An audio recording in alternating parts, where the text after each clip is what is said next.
بدترین کردار جن لوگوں کا رہا ہے جو آج بھی چل رہے ہیں، پاکستان کا وہ میڈیا جس کے اندر ہر اس شخص کو جو ذرا سی آواز نکال سکتا تھا اس کو یا تو خاموش کر دیا گیا ارشد شریف کی طرح، یا عمران ریاض کی طرح بدترین تشدد اور وحشت و درندگی کا شکار کیا گیا۔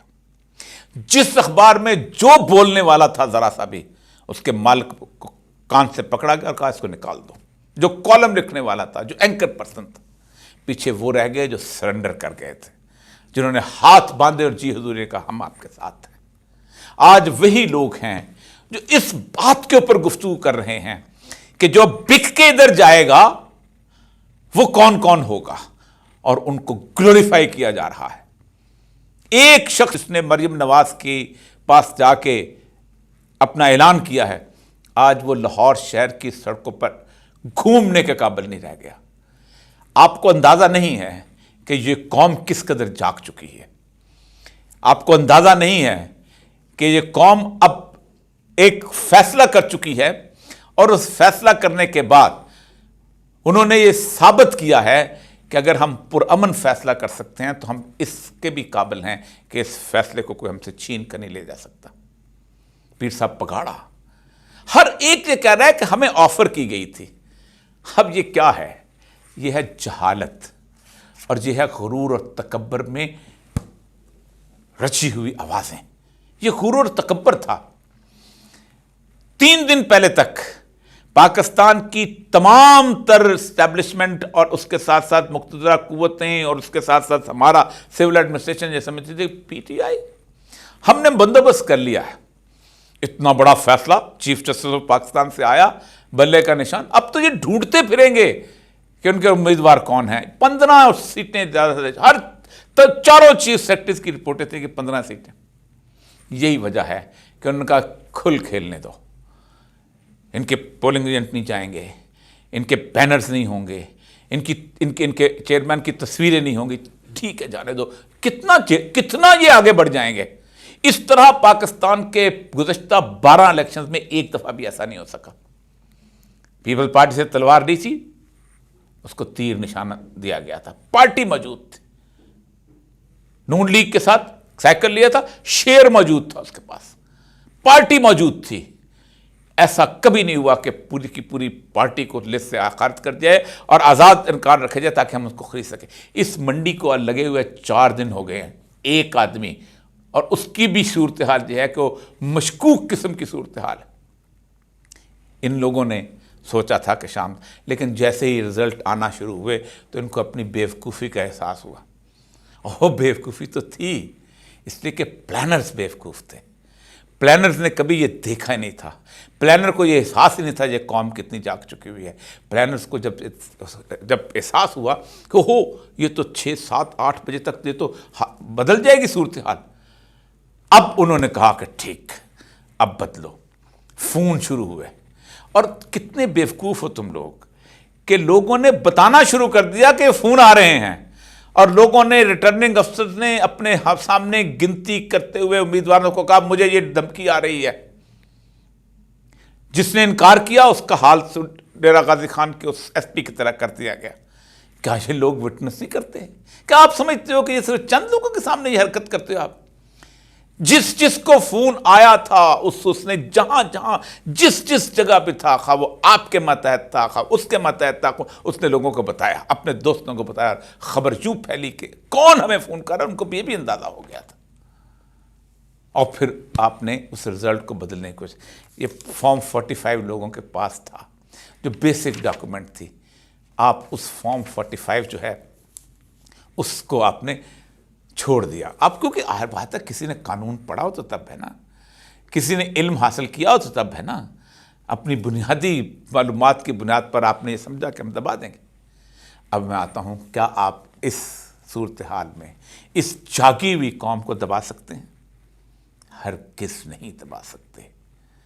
میں نے آج سے صرف 4 دن پہلے، الیکشن سے 1 دن پہلے ویڈیو کرتے ہوئے اور کالم لکھتے ہوئے، اور اس سے پہلے کم از کم 15 ویڈیوز کی تھیں کہ جس وقت اس ملک کے اندر جس دن الیکشن ہوں گے تو یہ ملک کے اندر دنیا پوری باہر نکلی ہوگی تو آپ کی جو 4-5 لاکھ کی فورس ہے ان کو کنٹرول نہیں کر سکے گی. اور اگر آپ نے یہ مینڈیٹ چوری کرنے کی کوشش کی یا کچھ کرنے کی کوشش کی، اول تو مینڈیٹ چوری کرنا ہی بہت مشکل بن گیا ہوا ہے. جو بندہ بھی ان عوام کے ووٹوں کے خلاف کسی اور طرف جائے گا وہ ایک ایسی پبلک ریتھ، ایک ایسی پبلک کی نفرت کو فیس کرے گا کہ اپنے شاید گھر جانا پسند نہ کرے. آپ سوچ سکتے ہیں کہ ان بڑے بڑے پروتوں کے بچے جو ہیں وہ اپنے والدین سے ناراض ہوئے ہیں. حق یہی ہوتا ہے کہ گھر کے اندر اس کا ساتھ دینے والا اپنے باپ سے ناراض ہو جاتا ہے، اپنی ماں سے ناراض ہو جاتا ہے، اپنے بھائی سے ناراض ہو جاتا ہے، کیونکہ وہ حق پہ ہوتا ہے اور سمجھتا ہے حق پہ. پاکستان کی قوم نے 75 سال بعد پہلی دفعہ حق کی بنیاد کے اوپر فرق کرنا سیکھ لیا ہے کہ نہیں، یہ میرا دوست نہیں ہے کیونکہ یہ میرے ساتھ نہیں. یہ وہی صورتحال ہے جو آج سے 75 سال پہلے 1947 میں ہوئی تھی. میں نے کہا تھا میں ارجن داس بگٹی ہوں، اس نے کہا تھا میں محمد حسین بگٹی ہوں، اس نے کہا تھا میں محمد حسین چیمہ ہوں، اس نے کہا تھا میں ارجن داس چیمہ ہوں. ہم سب نے کہا دیا تھا کہ چونکہ لا الہ الا اللہ محمد رسول اللہ نہیں کہتا اس لیے ہمارا بھائی نہیں ہے. آج یہ تفریق اس بنیاد پہ ہوئی ہے کہ یہ شخص جھوٹ کے ساتھ کھڑا ہے، یہ شخص ملمہ کاری کے ساتھ کھڑا ہے، اس لیے ہمارا ساتھی نہیں ہے. صرف کلمہ طیبہ پڑھنے سے پاکستان جب بنا تھا تو فرق پیدا ہوا تھا. آج جھوٹ، منافقت اور اس کے ساتھ ساتھ اس ملک کے اندر جبر سے قبضے کے خلاف کھڑا ہونا گیا، اس کی صورتحال پیدا. یہ بالکل ویسے ہی ہے کہ جیسے کربلا کے میدان کے اندر سید الشہداء حضرت امام حسین نے، دونوں طرف کلمہ گو لوگ تھے، لیکن ایک بات انہوں نے کہی تھی، ظالم کے ساتھ زندہ رہنا بجائے خود ایک ظلم ہے. آج لوگوں نے یہی ثابت کیا کہ ظالم کے ساتھ زندہ رہنا بجائے خود ایک ظلم. لوگوں نے ظالم کو پہچان لیا ہے، لوگوں کو معلوم ہے کہ ظالم کون ہے، اور لوگ مظلوم کے ساتھ ہیں اور ظالم کا چہرہ پہچانتے ہیں. جس قوم کو ظالم کا چہرہ پتہ چل جائے اور جو قوم ظالم کے خلاف متحد ہو جائے اور جو قوم ظالم کو اپنا چہرہ دکھا دے، اس قوم کو شکست نہیں دی جا سکتی. یاد رکھو، یہ چند گنتی کے خریدے ہوئے دانشوروں اور خریدے ہوئے میڈیا اینکروں اور خریدے ہوئے کالم نگاروں، جن کو 50 لاکھ تنخواہیں دے کے مالکان میڈیا کے ذریعے تم لوگوں نے اپنے گھیرے میں لیا ہوا ہے، ان کی گفتگو پاکستانی قوم کو نہیں بدل سکتی. جس کو 2 سال کی اذیت نہیں بدل سکی، جس کو گزشتہ 2 سال کی حیرت نہیں بدل سکی کہ انہوں نے دیکھا کہ ہمارے ساتھ یہ بھی ہو سکتا ہے، ہماری عورتوں کو ایسے گھسیٹا بھی جا سکتا ہے، ہمارے ساتھ اس طرح کی ظلم، اس کو مزید آپ اس طرح قائل نہیں کر سکتے کہ تم فلاں وجہ سے اکٹھے ہو جاؤ. اس قوم کو اکٹھا صرف یہ قوم خود رکھے گی. یاد رکھو، پاکستان میں ایک 1977 مارچ آیا تھا، لیکن اس وقت جب جولائی کے قریب لوگوں نے آخری دفعہ 3 شہروں میں مارشل لا کے سامنے جب سینہ تان لیا تھا تو پھر ہوا یہ تھا کہ آخر میں بھٹو کی حکومت کو اتارنا پڑا تھا. لیکن لوگوں کو ایک آس اور امید تھی کہ آنے والا پاکستان کے لیے بہتری کرے گا. یہ وہ وقت ہے کہ لوگوں کی وہ آس اور امید ٹوٹ چکی ہے. اس لیے کبھی یہ تصور بھی نہ کرنا کہ اس پاکستان کے اندر ایک بہت بڑے خون خرابے کے بعد ہم امن قائم کرنے کے لیے آ سکتے ہیں. پاکستان میں کوئی بھی، اور امن تو پولیس نے قائم کرنا ہے، کسی اور نے نہیں کرنا ہوتا. امن تو لا انفورسمنٹ فورسز نے کرنا ہوتا ہے. یہ ریت کی بوریاں اب مزید بوجھ اٹھانے کے قابل نہیں رہ سکے. جتنی جلد ہو سکتا ہے اس غلطی کو درست کر لیں.